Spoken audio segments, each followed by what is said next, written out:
along the boards. They were not supposed to be one of the favorites to make the Stanley Cup final this year, these Canadiens, but Ronald Corey got Serge Savard. He hired Jacques Demers.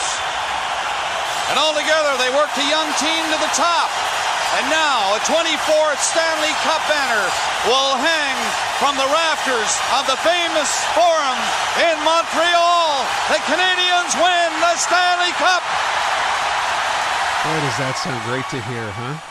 1993, the last time the Montreal Canadiens won a Stanley Cup in the Forum. Wow, that's so amazing. One of the many amazing calls, of course, in the career of Bob Cole, and we found out, of course, sadly yesterday that he had passed at the age of 90.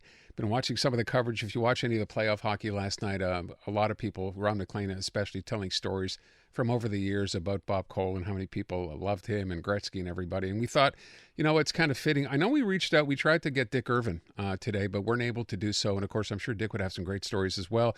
But Dan Robertson, former play-by-play voice of the Montreal Canadiens on TSN 690, and currently the play-by-play voice, he's a trader of the Winnipeg Jets on TSN. Dan, we haven't we haven't seen you actually since you left here to go to Winnipeg, but my understanding is you're a Maritimer too, and of course Bob Cole is from Newfoundland. So how well did you know him? How much time did you get to spend with him?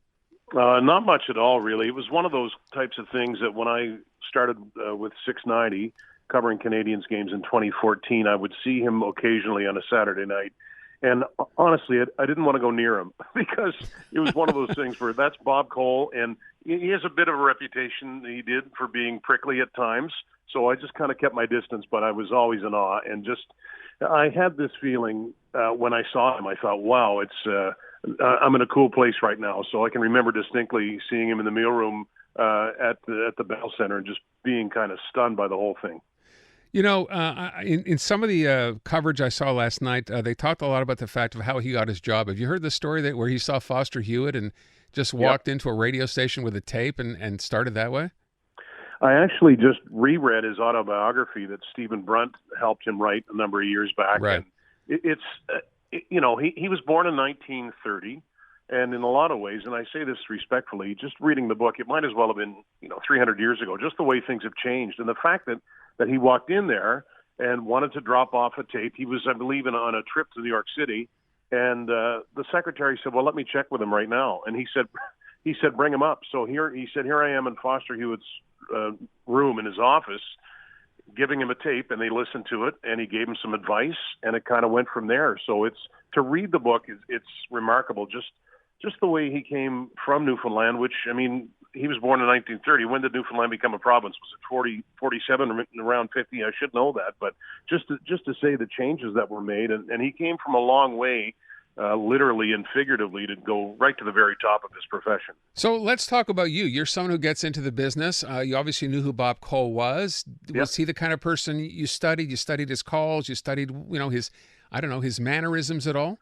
I think subconsciously. Well, I don't think. I know I did. And there's something that he did better than anyone else that I always try to do, that I think all of us in this business do try or should try, and that's the way he was able to convey the temperature and the feel of the game, what was going on the ice with his voice was better than anybody who's ever done it in any sport, in my opinion. So he had these different levels of, I guess, excitement, for lack of a better term, that Foster Hewitt told him about. And I guess the best way to think about it is he wasn't going to go on a scale of 1 to 5. He wasn't going to be at 5 in the first period. He was going to save it for a big moment, a big goal, or when the game was on the line. And if you were watching a game but maybe not paying attention, and his voice was in the background, when the play would pick up and his voice would match it, you snap to attention in a minute. And he had that feel for the game that no one else did. That's a really, really good point, right? I mean, and I heard him say as well, as they were recounting the story, about the 4 different levels, right? As you're referring to now, eventually taking it to a point where, big shot or big goal or whatever. Yeah, you knew something was going on. It's stuff we all assumed, I think, that, guys who got into this business to do play-by-play would always have done, but it wasn't, right? You learn from someone like that. You do, and it's just such a funny profession, because you can be mentored by someone and they can say, why don't you try this or look at it this way? And I've had that happened with me, and it's been a big help. But nobody can teach you how to do it. I think you either have an aptitude for it, and it's like anything else. You practice enough, and you should get better. But I think anybody who does it soaks in the people who came before them. And so on some level, everybody, my age or younger to a certain older, younger to a certain level, anybody who heard Bob Cole, they were influenced by him, whether they knew it or not. Yeah, that's really interesting, isn't it? Whether you knew it or not. If you'd heard, he covered hockey, and of course he covered, for so long on radio first and then on TV. He was that voice. I said yesterday, Dan, when we found out the news that, if you grew up in Montreal and you were watching Hockey Night in Canada here, Danny Gallivan was that person for you here, right? He Exactly. had his own style. He had his own mannerisms, words that I don't think I'd ever known before he actually used them. So that's what you got from someone. So Bob Cole, very much the same.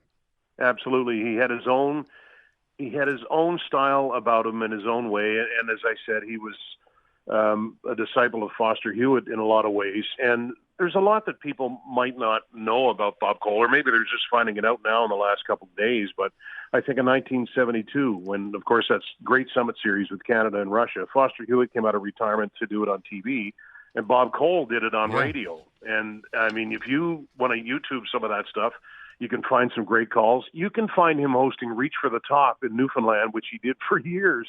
And, I mean, he was great. He was a terrific curler. He skipped at the Brier for a couple of different years for Newfoundland. He worked for the Newfoundland government. Like, if you get a chance to read that book that I mentioned earlier that Stephen Brunt co-wrote, he lived really a magical life.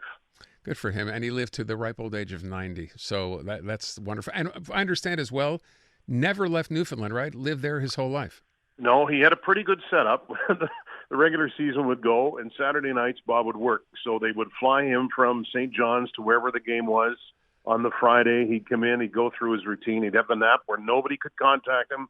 It wouldn't matter if the Queen of England called the front desk looking for Bob Cole. They couldn't get through. He was up at 5, went to the game, next day flew home and did it all again, and he did it better than anybody for so many years. Great story. Dan, thank you so much. Great talking to you again, by the way. You too, Aaron. Thank you. Dan Robertson, play-by-play voice now of the Winnipeg Jets, used to be our play-by-play voice here for the Montreal Canadiens for a few years. By the way, that call, we started with the 1993 Stanley Cup winning call. But yeah, as he said, Bob Cole, that Canada-Russia game back in 1972, he called that one too. Not on TV. Foster Hewitt did it on TV, but he called it on radio, on CBC radio at the time.